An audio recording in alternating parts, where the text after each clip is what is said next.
Auzubillahiminash-shaytanir-rajim. Bismillahir-rahmanir-rahim.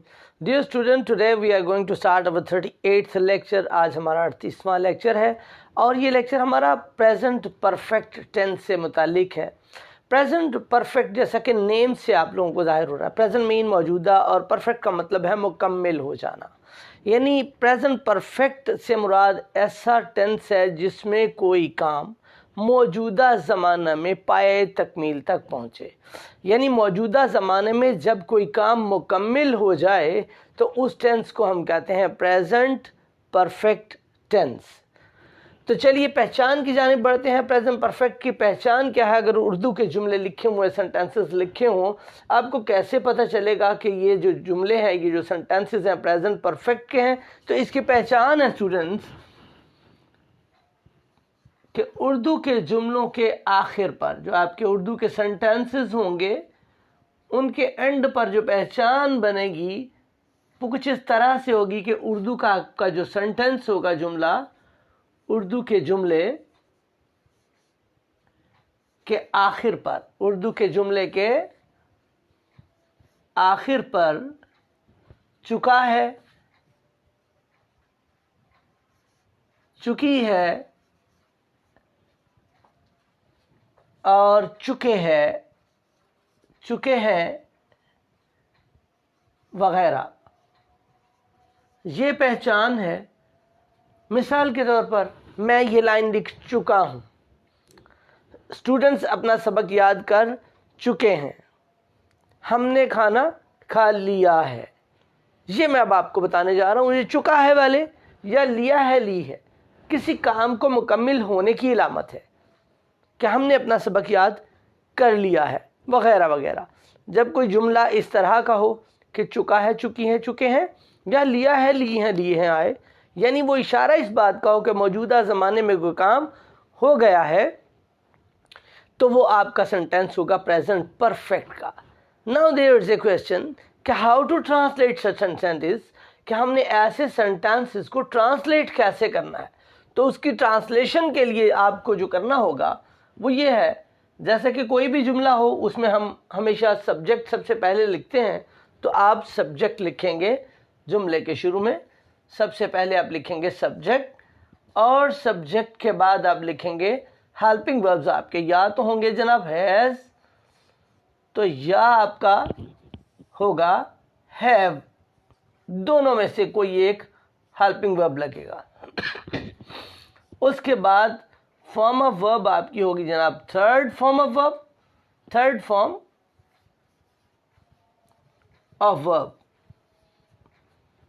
Third form of verb के बाद आप एंड पे सेंटेंस के लिखेंगे ऑब्जेक्ट। ओके, तो ये आपकी जुमले की तरतीब होगी। सबसे पहले सब्जेक्ट, फिर या हैज़ और या हैव होगा, और उसके बाद थर्ड फॉर्म ऑफ वर्ब, और सेंटेंस ख़त्म होगा ऑब्जेक्ट पर। ओके, तो अब ये मैंने अलग अलग हस्बे मामूल जैसे मैं किया करता हूँ कि मैं जब हेल्पिंग वर्ब्स आपके ज़्यादा हों, एक से ज़्यादा हों, तो उसमें डिस्टेंस देता हूँ ताकि आपको मैं समझा सकूँ कि कौन से हेल्पिंग वर्ब के साथ कौन से प्रोनाउंस आएंगे आपके। तो जो आई फर्स्ट पर्सन सिंगुलर है वो हैव के साथ, और वी के साथ भी हैव लगेगा, और जनाब यू के साथ भी हैव लगेगा, और दे के साथ भी हैव लगेगा। और इसके अलावा और एनी थर्ड पर्सन प्लूरल, कोई भी थर्ड पर्सन प्लूरल होगा तो उसके साथ आपका हैव लगेगा। पर्सन के लिए हमने पी लिख लिया यहाँ पर शॉर्टली, राइट। तो ये आपका जनाब तरतीब होगी कि हैव के साथ क्या चीज़ें होंगी। हैव के साथ आपके ये तमाम आपके प्रोनाउंस होंगे, और third person singular he, she, it, कोई सिंगल नेम जब होगा उसके साथ हैज़, और any third person singular, singular के साथ आपका हैज़ लगेगा, इन तमाम के साथ आपके हैज़ होगा। ओके, तो ये हमने इस तरह से अलग इनको डिस्ट्रीब्यूट कर लिया। ये ही, शी, इट, नेम या कोई any third person singular, any third person singular may be any name of any object, may be name of any animal, or it may be name of any person, like this, right? It may be any, you can say a book, book is also third person singular, a bird or a pen, okay, or a bag or a watch, ये सब examples आपके third person singular की हैं। तो इस तरह से हमारा ये फार्मूला हो गया। अब सेंटेंसेस अगर हम लें, फॉर एग्जाम्पल मैं कहता हूँ परिंदा उड़ चुका है, परिंदा उड़ गया है, तो मैं आपको इसी तरतीब के साथ सबसे पहले इस जुमले में परिंदा उड़ गया है, परिंदा उड़ चुका है,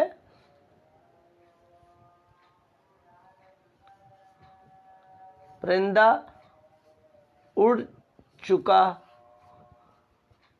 है।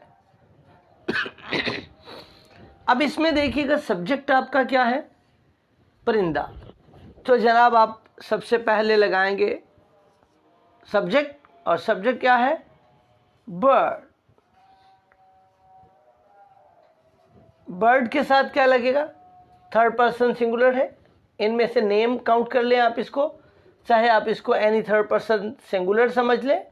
Bird has phloem, fly, flew, phloem, fly, flew, phloem, परिंदा उड़ चुका है, बर्ड हैज़ फ्लोन।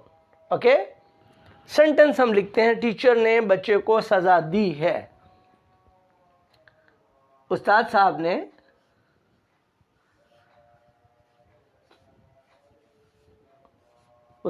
ने बच्चे को सज़ा दी है, या उस्ताद साहब बच्चे को सज़ा दे चुके हैं। मैंने आपको पहले ही चुका है, चुकी हैं, चुके हैं वगैरह के साथ लिया है, ली है, लिए हैं, और दिया है, दी है, दिए हैं।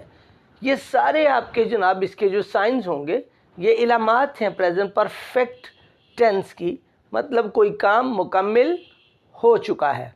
काम कौन सा मुकम्मिल हुआ है कि उस्ताद साहब बच्चे को सज़ा दे के फ़ारिग हो गए, बच्चे को पनिश करके फ़ारिग हो गए, बच्चे को पनिश कर दिया है, बच्चे को पनिश करने का जो उनका फेल था, जो अमल था, वो कंप्लीट हो गया, बच्चे को पनिश मिल चुकी है। तो उस्ताद साहब ने बच्चे को सज़ा दे दी है। सज़ा देने वाला आपका सब्जेक्ट होगा, और वो क्या है, टीचर। टीचर, अब टीचर भी थर्ड पर्सन सिंगुलर है, तो क्या करेंगे, थर्ड पर्सन के साथ हैज़ लगेगा, टीचर हैज़ punished, punished। हम इसको थोड़ा पीछे कर लेते हैं ये वाले सेंटेंस को जगह के एतबार से। तो क्या, पनिश दी स्टूडेंट,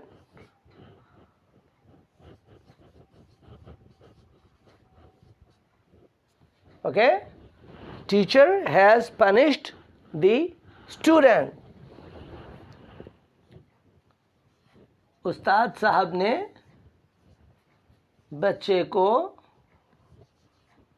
सज़ा दी है, सज़ा दे दी है, उस्ताद साहब बच्चे को पनिश कर चुके हैं वगैरह। ओके, अगर अब हम लेते हैं कि माली ने पौधों को पानी दे दिया है,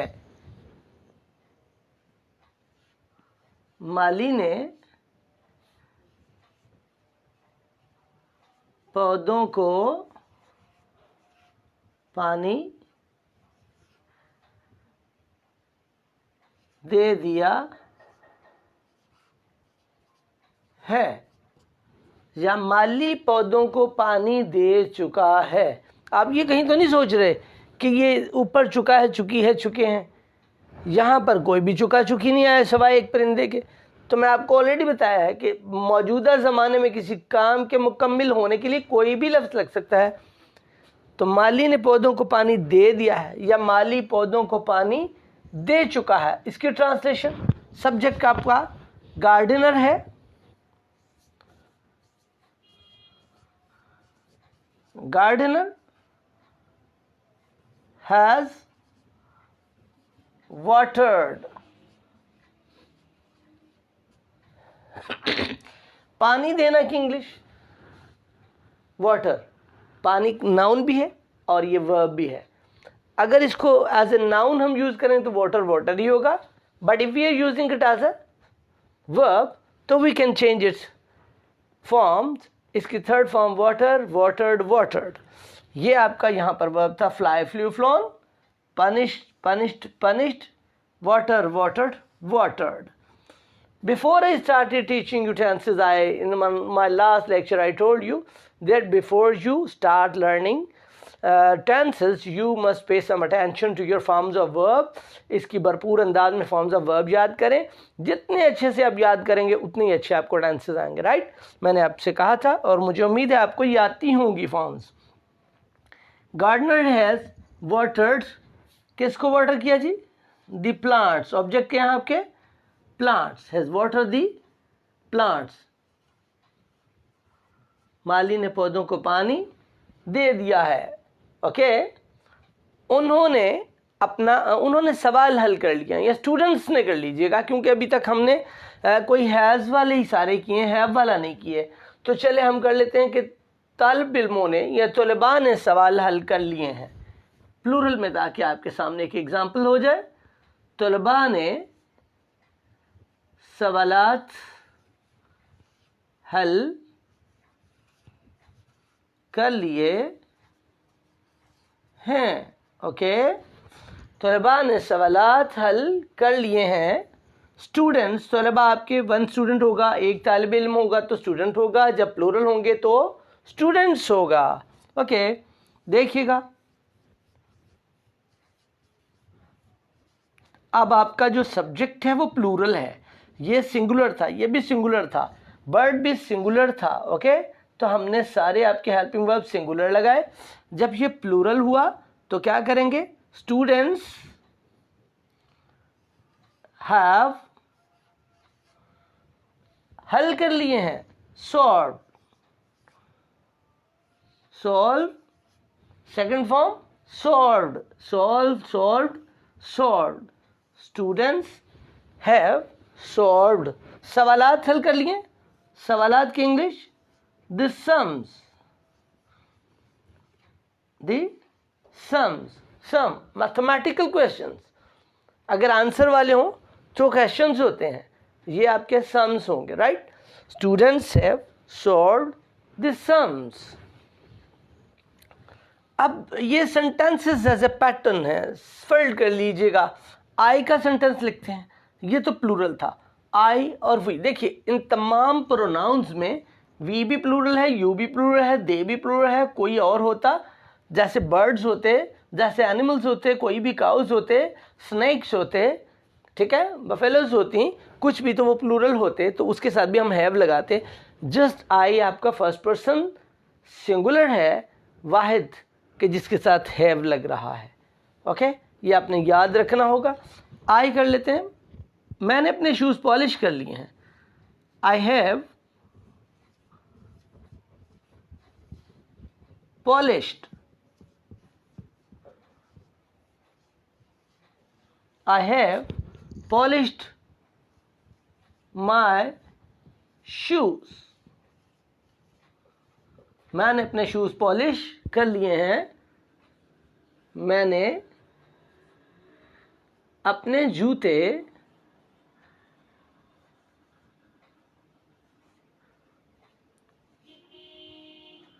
पॉलिश कर लिए हैं। अगर चुका हाँ चुकी है, मैं इस सेंटेंस को चेंज करें तो मैं अपने शूज पॉलिश कर चुका हूं। ओके, मैं अपने जूते पॉलिश कर चुका हूं, लिए हैं, किए हैं। ये सारी इंडिकेशंस इस बात को जाहिर करती हैं कि आपका जो काम हो रहा है वो मुकम्मिल हो चुका है। कब हो चुका है? मौजूदा ज़माने में। क्या कहते हैं उसको? Present perfect tense. तो ये स्टूडेंट्स इस तरह से आपने इनको ट्रांसलेट किया। ओके, अब आप इसको नेगेटिव कैसे बनाएंगे वो मैं आपको हर लेक्चर में बताता हूं कि आपका जो हेल्पिंग वर्ब होगा उसके बाद नोट लगाने से आपका सेंटेंस नेगेटिव बन जाएगा। As an example, I have not, form वही लगेगी, I have not polished my shoes, I have not polished my shoes. How to make it interrogative? Interrogative बनाने के लिए हेल्पिंग वर्ब को शुरू में ले आइएगा। तो इसी सेंटेंस का हम बना लेते हैं। ये पॉजिटिव है आपका, ये नेगेटिव है, और आपका ये इंट्रोगेटिव कैसे बनेगा? हैव को शुरू में लगा देंगे, हैव, और सब्जेक्ट बाद में लग जाएगा। Have I polished